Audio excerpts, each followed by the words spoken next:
Hey guys, what's going on? It's Christina from Disrupt Ordinary and the Finally Visible Academy. And today I'm going to talk to you about how you can start a blog in only 7 steps, okay? So let's get started. All right, so if you've ever considered creating a blog before, you know that it can be a really great way for you to grow your business, connect with your audience, and actually express all of your ideas in a written format, right? So we want to really put some serious thought into creating this blog before we just go, slap it up and get it started, because it can be a lot of work once you get going, all right? So let's talk about step number 1. Step number 1 is going to be to create your blog topic. Now, if we are creating a blog, we don't want to just talk about anything and everything, right? We want to narrow in on one topic that's going to really connect with our audience, okay? Because if we're talking about, marketing here and then food here and then arts and crafts here and, whatever else it is, then ultimately our audience isn't going to be as interested in what we're talking about because they're not going to connect with it as much, right? So when you're first getting started, consider your own business, consider what you do, and consider the topics that you might be able to talk about frequently, okay? Because we want to make sure that if we are creating a blog, we're not going to pick a topic that we write 5 blogs about and then we start thinking, oh my gosh, what else can I even talk about, right? So definitely put some serious thought into this to get started. Now, step number 2 is going to be to write down some of your ideas and to start actually creating blogs. Because guys, sometimes people think that they want to be a blogger and they think that they want to create this blog and they set it up and they do all this work and it takes them so long. And then when it's finally done, they go and they sit down and they go to write their first blog post and they go, oh my God, this is taking me 5 hours. This is so difficult. What am I going to do? Right? So we want to make sure that before we set anything up, before we do anything else, we actually sit there, sit in front of your computer with a Word document and a nice cup of coffee and literally write a couple of different blog posts. Because if you write them and if words are flowing and if you're coming up with great content that you think your audience will love, then this is likely something that you should do, okay? So we want to do that first, make sure that we get started with everything and come up with some great ideas, some great content. Now, when it comes to step number 3 is to figure out your platform, okay? So a lot of different people that I've seen make the mistake of creating a blog on a platform like Wix or Squarespace, okay? And this is a problem for several different reasons.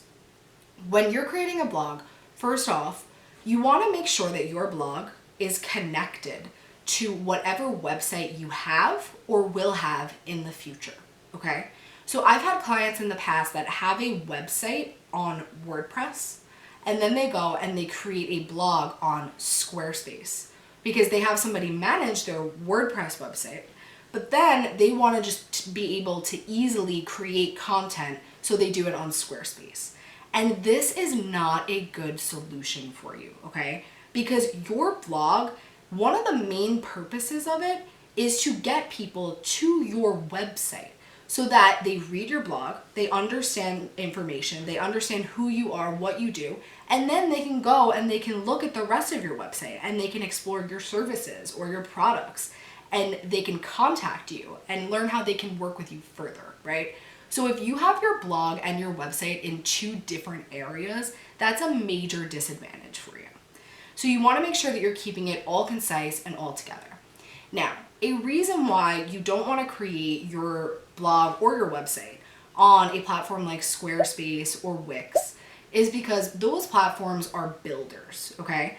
So they're builders, and a platform like WordPress.org, this is an open source software. And what that means is that you can essentially do whatever you want with a WordPress website, whereas with these builders, you're limited to what that builder will allow you to do. So on WordPress, I can go and I can download any plugin that I want that will give me any functionality that I could ever imagine, whereas these builders will not.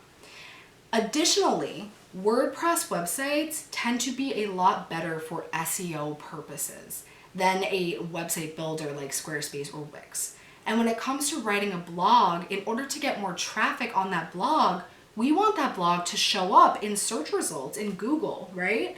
So we want to make sure that we are SEO optimizing it, and we don't want it to be, lacking on that end because we used a platform like Wix or Squarespace. So that's my major tip to you guys. Make sure that you really put some focus into which platform you're going to use and really consider WordPress, because overall, in the long term, it is the best platform for you, okay?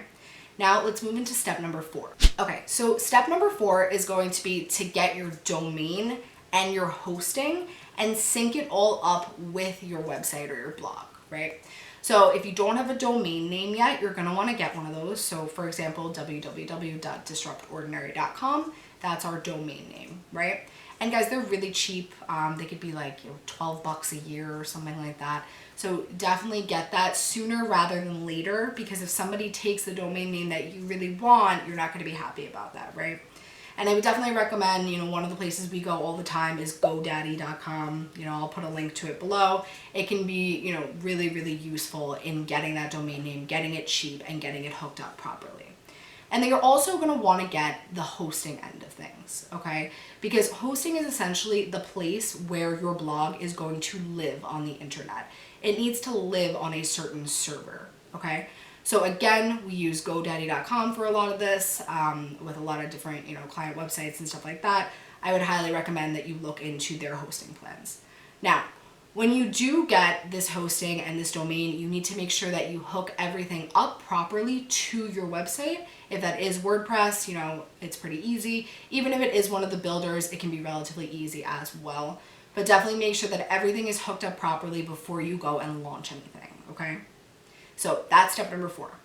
Now, step number 5 is going to be to get familiar with your platform and to start creating your blog templates. Okay, so if you are using WordPress, it can be a little bit tricky at first. I'm not gonna lie to you. If you've never, coded anything or made a website or done anything techie before, it can be a little bit difficult, but you just have to start going in there, playing around. You're gonna go in, you're gonna go under posts, and you're gonna go to add new post, and you're gonna start playing around with what you want your blog to look like, right? Do you want, a big, huge title in the beginning? What type of images do you want? What type of colors do you want? What type of fonts do you want, right? This is all something that you have to consider. So go in, start creating your templates, and get everything ready and set for you to go, because you don't want to start getting on some type of publishing schedule before everything is ready for you, okay? So that's step number 5. Now, step number 6 is going to be to publish your first post and put yourself on a schedule, okay? So we want to go in, we want to put our post into our blog, we want to publish it, we want to make sure everything looks good with it, and we want to create a schedule for ourselves moving forward. So we don't want to just create one blog whenever we feel like it, right? Because we want to start building consistency with our audience so that they know, hey, Christina releases a new blog post every Tuesday, right? And I'm gonna go tune into her website on Tuesday to read her latest article, right? So definitely put yourself on a schedule. Aside from building consistency with your audience, it helps you to get in the flow of things and make sure that you're actually pumping out consistent content. Because if you just do it willy-nilly, you're gonna eventually fall off track, and then you're gonna be like, guys, I haven't posted a blog post in 6 months or whatever it is, right? So put yourself on a schedule and really commit to doing it. Okay, guys? All right, guys, now step number 7 is going to be your most important step. And step number 7 is to get out there and promote your blog. So this is so important, right? Because we want to make sure that we just did all of this work, we created all this content, we want people to actually see it, right? So we need to go out, we need to promote it. Now, to do this, the first step that you should focus on is really making sure that all of your blog posts are SEO optimized. Now, to do this, there's a couple different ways, but one of the easiest that I found is to download the plugin Yoast SEO.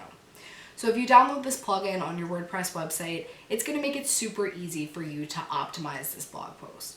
So it's going to ask you, for the keyword that you want to focus on, and then it's going to kind of walk you through the different steps and the different tweaks that you can make to your content to make it so that search engines are more able to read it. Okay, so definitely do that first, and that will help you to get found on search engines more often. Now, aside from promoting it, on search engines. We want to make sure that we're going out and just putting it everywhere that we can, right? So we want to go put it on social media. This is obviously a really big one. We want to post it, and not post it one time, right? We want to post it several times on social media in a bunch of different places. We want to make sure that, you know, if we have an email list, we're sending it out to people in an email list, right? Anywhere that you can put it, and make sure that you're just constantly putting it in people's faces and getting them to go check it out, all right? So guys, I hope that helped. That was 7 ways to start a blog. And if you're ready to get going, I wish you the absolute best of luck. And also, if you want some more help actually getting those blog posts of yours optimized, we offer a really cool tool called the Google ranking tool inside of the Academy that could really be useful for you. So definitely go check it out. All right, guys, thank you so much. If you like this video, please go like, comment, share it, and subscribe. All right, I hope that helps, and have a great rest of your day. Bye.